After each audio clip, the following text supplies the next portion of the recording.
Hey everyone, this is Charlie, your hardworking realtor.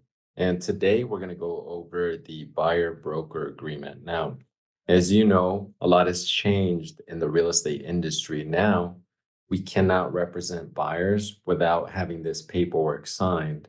So it's really easy. It won't take too long. I'll explain it in detail. And again, we can no longer represent our buyers starting August 13th without having this paperwork signed. So we'll go over everything in detail. Do not worry. Do not stress. Your hardworking realtor is here. All right. So let's get started. First and foremost is the disclosure regarding agency relationship. So this pretty much outlines a buyer's agent duties to their buyers. It's very simple, very straightforward. Now, some portions I do recommend that we go over is seller and buyer responsibilities. Now, when it comes to buyers, some of their responsibilities in this relationship is, whenever it comes to tax, legal, insurance, or title advice, as realtors, where that's outside the scope of our expertise. So we cannot advise you on those topics. However, we can recommend you the correct professional in that arena. So again, this area states that we cannot advise on any of those topics as a realtor.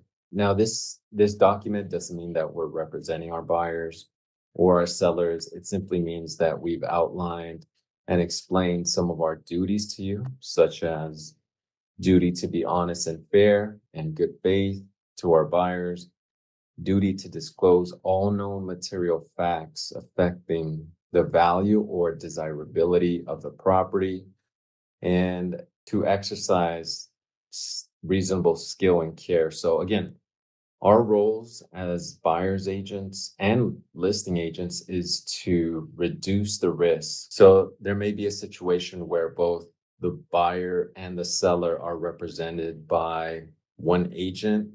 If that's the case, we will disclose that to you. So my clients sign here. This is my brokerage, my name, my license goes here. My broker's license goes right over here, and the date, of course. So again, this is just outlining some of the duties that buyers and sellers agents are responsible for. And next is the buyer representation and broker agreement. So again, we cannot represent our buyers anymore without having this agreement signed. We can't send offers on our buyer's behalf. We can't negotiate on our buyer's behalf. We can't disclose. We can't go over any documents, natural hazards reports. We can't do anything without this. This might be new to some of you. However, again, it's really easy and we're going to go over it in detail. So, day prepared, very simple. The day of this agreement, right to represent. This is where my buyers put their full name as it is on their driver's license. And if it's more than one buyer, then we can add up to 4 on this form. Grants my brokerage, Century 21 All Stars, the best, of course, in all of California. Right in here, to represent buyer in acquiring real property or a manufactured home. Okay. Terms of representation 2A1, beginning on the day of, and then ending no more than 3 months after that date. So this agreement cannot exceed 3 months. However, we can amend it and we can extend it. Don't worry about that part. That's on our end. And I doubt we won't be able to find you a home in 3 months. Again, I have great relationships with other realtors. I have a great team, the best team behind me. And my acceptance rate on offers is 95%. So when you're working with me, you're working with the best. Now, type of representation exclusive. So this states that, hey, I'm going to be working for you. I'm going to be spending my time, energy, money, resources, relationships, everything in my power in order to get you the home that you want. And if I commit to you, this means that you commit to me, meaning there's no other realtors involved. I'm your realtor, and I'm going to help you secure that home, and not only secure it, but avoid as much risk as possible. Okay. So this is an exclusive agreement between you and I. Now, the property type, if it's not if it's not a single family residential, we're going to check one of these. If it's vacant land that we're looking for, multifamily, 4 units or more, industrial, commercial, which I do as well, tenancy in common. I can explain that in a further in another video, et cetera, et cetera. 2B2 location, we're going to put counties. I mean, it could be Los Angeles, it can be San Bernardino. Now, this is a really great form. So 2B3, excuse me, 2C, additional buyer preferences and priorities. So I have that form right over here. Now we're going to get into detail of exactly what it is that you're looking for. So parties and property. And then this just goes into further detail. Are we looking for a single family? Are we looking for a duplex? Is this going to be your primary residence? From price range to price range. And then, manufactured, minimum bedroom, square footage, single story. So this is really great. I think buyers are really going to get a kick out of this, as it's going to be in much more detail what it is exactly that they're looking for. And then we're simply going to sign here. I'm going to put my license, my buyer, sign here, and date here. Very simple, very straightforward and detailed, which I really like. Now, if my buyers were previously represented by another broker, that broker has 5 days to submit a list of properties that they viewed together. If my buyer, for example, buys a property that was on that list, they may owe 2 compensations. If you had a previous agent, that agent needs to send you a list of the properties they showed you within 5 days of the agreement being terminated. Okay. And so we would put those homes here. Any questions, please let me know. Now, the amount of real estate commissions is not fixed by law. They are set by each broker individually. Okay. And for E1, amount of compensation, 3%. Now, say, for example, the seller is offering 3.5%. However, I only put in here that I accept 3%. 3% of the total purchase price is the total amount that I can receive as compensation. Now, say it's the other way around. Say the seller is only willing to pay 2% and my buyer can only pay 1%. That's absolutely fine. And again, the service that I bring to my clients is unparalleled. Not only will I work hard to get their offer accepted, and again, my acceptance rate on offers is 95%, but I will do everything in my power to avoid as much risk as possible, make this a streamlined, easy process. In addition to getting the offer accepted, there are other services that I will provide for my buyer after our offer gets accepted. So that we can talk about in person in further detail. But again, my job here is to avoid as much risk as possible, get your offer accepted, and negotiate on your behalf. So again, I'm here to protect my buyer, and this is how much I charge. Again, the buyer doesn't have to pay necessarily 3%. Again, the seller may be offering 2%, which would only leave my buyer with 1%. I'm a professional. I expect to be compensated just like any other professional, just like a doctor, lawyer.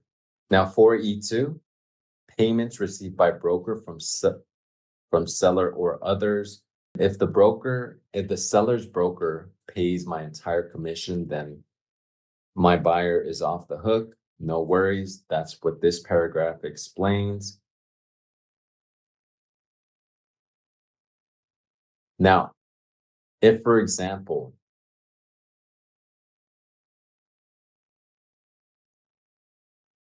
If, for example, my buyer, let's say hypothetically, we end our contract and either party can cancel the agreement, just so you know, it's not a binding contract. We can cancel at any time, which I'll explain in the next paragraph. But say, for example, my buyer cancels and he decides to buy a home that I showed him, whether it be virtual or in person. If within 90 days, my buyer decides to purchase that same home, then my compensation would be owed, just so you know. Okay. And I will give you a list of homes that we saw or that I showed you together.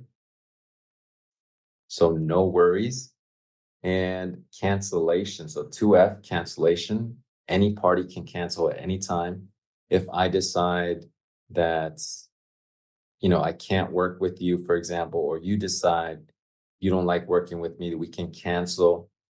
And cancellation would be due 30 days after receipt. So say you send me a cancellation today, in 30 days, this contract would be canceled. Okay. Okay. And 4G1, this is really neat as well. So buyer personal and financial information. So this is another form that I think is really great. And it's right over here. So this basically states parties, buyers, full name as on their driver's license, date, beginning on the date of the agreement. So this goes over our buyer's financial information, amount available, down payment, where's that money being held. Again, this is all confidential, so don't worry about your information being shared with anybody else. Loan information, financing type, are you doing a 1031 exchange, et cetera, et cetera. So very simple, very straightforward. Again, this is all to help us be the best agent that we can possibly be, to best serve you. This is not in any way used to share your information. This is completely confidential. So again, this is just for us to best serve you and your needs. Okay, it's really simple. And let's go back to the buyer broker agreement. And this form must be due within 5 days, calendar days, not business days. So weekends do count from the execution of this agreement. Other financial considerations, if our buyer does not have sufficient funds to pay broker, we're going to check this box right over here. Okay. And if there's a loan that does not allow the buyer to pay for the agent's commission, we would check this box over here. Okay. So buyers, just go ahead and initial right over here. The following addenda is attached, compensation to broker. This goes over broker right to compensation, how broker compensation is triggered right over here. So these are the various ways in which a broker's compensation would be triggered. Payments go through escrow. This goes over attorney fees, dispute resolution. My buyers sign initial right over here. And exclusive representation, this goes over in more detail what exclusive representation entails. So again, one more time, confirmation of compensation. It's 3%. Buyers sign right over here. And then I sign right down here. So buyer's investigation advisory, I always recommend that, my buyers get the right inspection. And of course, we work with the best inspectors, so I can recommend a couple if you'd like. I always advise that my buyers do not forego the investigation contingency. Again, us as brokers, we do not have expertise in all the areas, such as these: square footage, boundaries, soil stability, water and utilities, environmental hazards, earthquake and flooding. We are not experts in these areas. So if you need more information, We will definitely connect you to the right professionals. However, we do not guarantee their performance, okay? Buyer's sign right over here. Broker compensation, this just goes over, again, how broker compensation is negotiable. Buyer's initial right over here. This goes over seller paying the compensation. Sign right over here. Possible representation of more than one buyer. So again, for my buyers, it may be possible that I represent more than one buyers on this property. Broker will not limit or restrict any particular buyer from making an offer on any particular property, whether or not broker or other buyers are interested in the same property. Okay, so it may be possible that we represent more than one buyer on the same property. And this last portion is personal information. So for example, when a house sells, let's say the sales price may be shared on various websites such as Zillow, Realtor.com, et cetera, et cetera. We have no control over that information, just so you know. The pictures on MLS may be there for up to 3 years of the home. So just a heads up, again, we have no control over that information online. Buyer signs right over here and dates, and that's pretty much it. So I hope you learned a thing or two. Again, we can't move forward without this paperwork in place. It's really simple. If you need further detail, of course, I'm here to answer any questions. And again, this is Charlie, your hardworking realtor at your service. I can't wait to work with you. Okay? Happy house hunting, and I can't wait to work with you.